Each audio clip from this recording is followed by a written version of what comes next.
अच्छा। तो अबिका जाए आमे एक्सेल फाइल रे डिसाइड करि पारुनु जतिकि डेटा हम पाखरे अछि जे आमे एई दीटा पेपर नबु जर्नल नबु ना एई दीटा जर्नल नबु जो दीटा की ଆମକୁ ସୀମାଗରୁ ମିଳିଲା। ସୀମାଗୁ ରାଙ୍କିଙ୍ଗ ହିସାବରେ ଯିବୁ ଯଦି ତ ସିଏ କହୁଛି ଜର୍ନାଲ ଅଫ ମନିଟାରୀ ଇକୋନୋମିକ୍ସ ଆଉ ଆନୁଆଲ ରିଭ୍ୟୁ ନବା ପାଇଁ। କିନ୍ତୁ ଯଦି ସ୍ଲିପରେ ଯାଉଛୁ ତାହେଲେ ସିଏ କହୁଛି ଜର୍ନାଲ ଅଫ କର୍ପୋରେଟ ଫାଇନାନ୍ସ ଆଉ ସଷ୍ଟେନେବଲ ଟେକ୍ନୋଲୋଜି ଆଣ୍ଡ ଏଣ୍ଟରପ୍ରେନ୍ୟରସିପ ନବା ପାଇଁ। ଆମେ ଅବିକା କନଫ୍ୟୁଜ ଅଛୁ ଏଇ ଚାରିଟାରୁ ଯୋଉଟା ବି ନବୁ ଜଷ୍ଟିଫାଇ କେମିତି କରିବୁ ଯେ ସେଇଟା ହିଁ ଆମେ ନବାକୁ ଚାହୁଁଥିଲୁ। ତ ଚାଲ ମୁଁ ଗୋଟେ ଜିନିଷ ଏଠି ଡିସାଇଡ କରୁଛି ଚାରିଟା ମଝିରୁ ଯୋଉ ଦିଟା ସବୁଠୁ ଅଧିକା ଟାଇମ ସ୍କୋପସର ଡେଟାବେସ୍ ଅଣ୍ଡରରେ ଅଛି ମୁଁ ସେଇ ଦିଟାକୁ ନେବି। ମାନେ ସବୁଠୁ ପୁରୁଣା ଜର୍ନାଲ ସ୍କୋପସ ଡେଟାବେସ୍ ଅନୁସାରେ ଯୋଉଟା ମୁଁ ସେଇଟାକୁ ନେବି। ଠିକ ଅଛି ମୁଁ ଗୋଟେ କାମ କରୁଛି ତାହେଲେ ଏଇ ଜର୍ନାଲଟାକୁ ମୁଁ ଫାର୍ଷ୍ଟ ଦେଖୁଛି କପି କରି ନେଉଛି ୟା ନାଁଟା। ତାପରେ ମୁଁ ସ୍କୋପସର ଡେଟାବେସ୍କୁ ଯାଉଛି।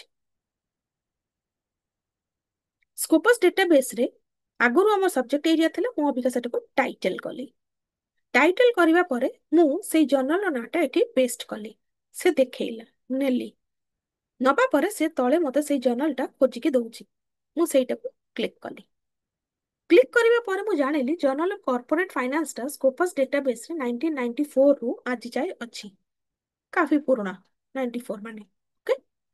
ଠିକ୍ ସେଇ ଭାବରେ ମୁଁ ବାକି ତିନିଟା ଜର୍ନାଲ ବି ଖୋଜିଲି। ସଷ୍ଟେନେବଲ ଏଣ୍ଟରପ୍ରେନ୍ୟରସିପ ଜମା 2022ରୁ ଆରମ୍ଭ ହେଇକି ସ୍କୋପସରେ ଅଛି। ଓକେ। ତାପରେ ମୁଁ ଦେଖିଲି ମନିଟାରୀ ଇକୋନୋମିକ୍ସ ଦେଖ 1975ରୁ ଅଛି। ବହୁତ ହି ପୁରୁଣା ତାମାନେ ଏଟାକୁ ତ ନବାରି ଅଛି। ଚତୁର୍ଥଟା ମୋର ଥିଲା annual review of financial economics 2010ରୁ। ତ ମୁଁ ଜାଣିଗଲି 1975 ନବାର ଅଛି 1994 ନବାର ଅଛି। ବାକି ମତେ କାଟିବାର ଅଛି 2022 ଆଉ 2010 ଏ ଦିଟା ମୁଁ କାଟିଦେଲି। ତ ମୁଁ ନେଲି କୋଉ ଦିଟା ବେସ୍ଡ ଅନ୍ କେତେ ବର୍ଷ ସେ ସ୍କୋପସ ଡେଟାବେସ୍ ଅଣ୍ଡରରେ କଭର ଅଛି। ମୁଁ ନେଲି ଜର୍ନାଲ ଅଫ କର୍ପୋରେଟ ଫାଇନାନ୍ସ ଆଉ ଜର୍ନାଲ ଅଫ ମନିଟାରୀ ଇକୋନୋମିକ୍ସ। ଚାଲ ଟିକେ ଏକ୍ସେଲ ଫାଇଲରେ ଦେଖିଦବା ପରିସ୍ଥିତି କଣ ସେଠି।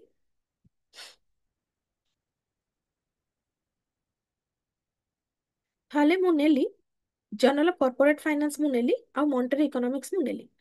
ତାମାନେ ସଷ୍ଟେନେବଲଟାକୁ ମୁଁ ନେଲିନି ଆଉ ନେଲିନି ମୁଁ ଆନୁଆଲ ରିଭ୍ୟୁଟା।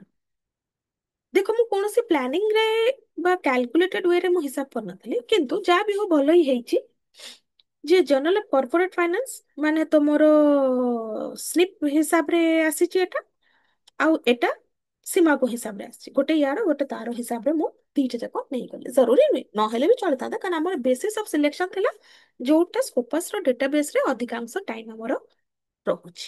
ତ ଏଇ ହିସାବରେ ଆଟଲିଷ୍ଟ ଦିଟା ଭ୍ୟାରିଏବଲ ମୁଁ ଯେତେବେଳେ କନସିଡର କରିଛି ସ୍ନିପ୍ ଆଉ ଏସଜେଆର ମୁଁ 10ଟା ଜର୍ନାଲ ନେଇଗଲି। ତମେ ବାକି ସବୁ କ୍ରାଇଟେରିଆ ସେମିତି କରିକି ଧୀରେ ଧୀରେ ଧୀରେ ଧୀରେ ସିଲେକ୍ଟ କରିବ। କୌଣସି ନା କୌଣସି ରିଜନ ସବୁବେଳେ ଦବ କଣ ପାଇଁ ତମେ ସେଇ ଜର୍ନାଲଟାକୁ ସିଲେକ୍ଟ କରିଛ। ଓକେ। ତାପରେ ଯିବା ପୁଣି ଆମର ସ୍କୋପସର ଡେଟାବେସକୁ। ଆଚ୍ଛା। ତ ଅବିକା ତମେ ସୋର୍ସରେ ପ୍ରାୟତଃ ସବୁ ଜିନିଷ ତମେ ଜାଣିଗଲ। ତମେ ଜାଣିଲ ସବଜେକ୍ଟ ଏରିଆ ତମେ ଜାଣିଲ ଟାଇଟେଲ ସେଇ ହିସାବରେ ପବ୍ଲିଶର ବି ଖୋଜି ପାରିବ ସେଇ ହିସାବରେ ତମେ ଆଇଏସଏସଏନ ନମ୍ବର ବି ଦେଇକି ଖୋଜି ପାରିବ। ଆଉ ତମର ରହିଗଲା ଗୋଟିଏ ଜିନିଷ ଦ୍ୟାଟ୍ ଇଜ ଅଥର ସର୍ଚ୍ଚ। ଅଥର ସର୍ଚ୍ଚରେ ତମେ ଯେତେବେଳେ ସର୍ଚ୍ଚ କରିବାକୁ ଆସିବ ସେ ତମକୁ ଫାର୍ଷ୍ଟ ମାଗିବ ମୁଁ ଅମର୍ତ୍ୟ ସେନ ଖୋଜିଥିଲି କି ଏଟା ଦେଖଉଛି ମୋ ଡେଟାବେସରେ ଅଦରୱାଇଜ ସେଟା ଖାଲି ଦେଖେଇବ ବ୍ଲାଙ୍କ ଦେଖେଇବ ତମକୁ। ତମକୁ ଦବାକୁ ପଡିବ ସେ ଲୋକର ଟାଇଟଲ ଆଉ ସେ ଲୋକର ନାଁ।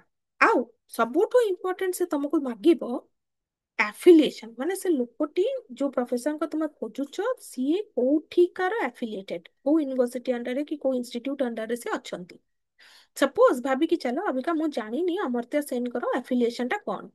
ଯଦି ମୁଁ ଗୋଟେ ଲୋକ ଜଣଙ୍କର ମୁଁ ଜାଣିନି ଆଉ ତାଙ୍କୁ ଖୋଜୁଛି ତାହେଲେ କଣ ହବ ଦେଖ। ଯେହେତୁ ମୁଁ ଆଫିଲିଏସନ ଜାଣିନି ଯେତେବେଳେ ମୁଁ ଖୋଜିବାକୁ ଯାଉଛି ଦେଖ ବହୁତ ୟୁନିଭର୍ସିଟିର ନାଁ ଦେଖଉଛି। ଅବିକା କୋଉଟା ଆକ୍ଚୁଆଲି ଅମର୍ତ୍ୟ ସେନ ଯାହାକୁ ମୁଁ ଖୋଜୁଛି ମୁସ୍କିଲ ମୋ ପାଇଁ ଜାଣିବା। ତେଣୁ ମତେ ଏଇଠି ଆଫିଲିଏସନ ଟା ଦବାକୁ ହିଁ ପଡିବ। ୱିଦାଉଟ୍ ଦ ଆଫିଲିଏସନ ମୋର କାମ ହବନି। ମତେ ତ ଜଣା ନାହିଁ ତାମାନେ ମୁଁ ଆଗକୁ ବଢି ପାରୁନି ହେଲା। ଓନ୍ଲି ପିପଲ ଯୋଉମାନଙ୍କର ତମେ ଆଫିଲିଏସନ ଜାଣିଛ, ଲାଇକ୍ ଫର ଏକ୍ସାମ୍ପଲ ଜଣେ ଯଦି ତମର ଉତ୍କଳ ୟୁନିଭର୍ସିଟିରେ କାମ କରୁଛନ୍ତି।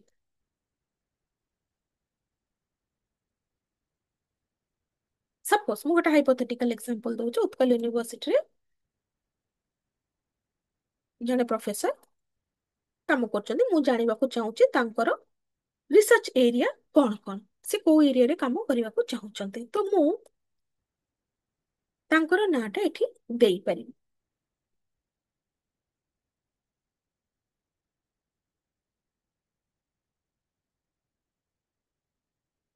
ଦେଖ, ଯେହେତୁ ମୁଁ ଆଫିଲିଏସନ ଜାଣିଛି, ତେଣୁ ଆରାମସେ ଦେଖେଇଦେଲା ପ୍ରଫେସରଙ୍କର ପୁରା ଡିଟେଲ।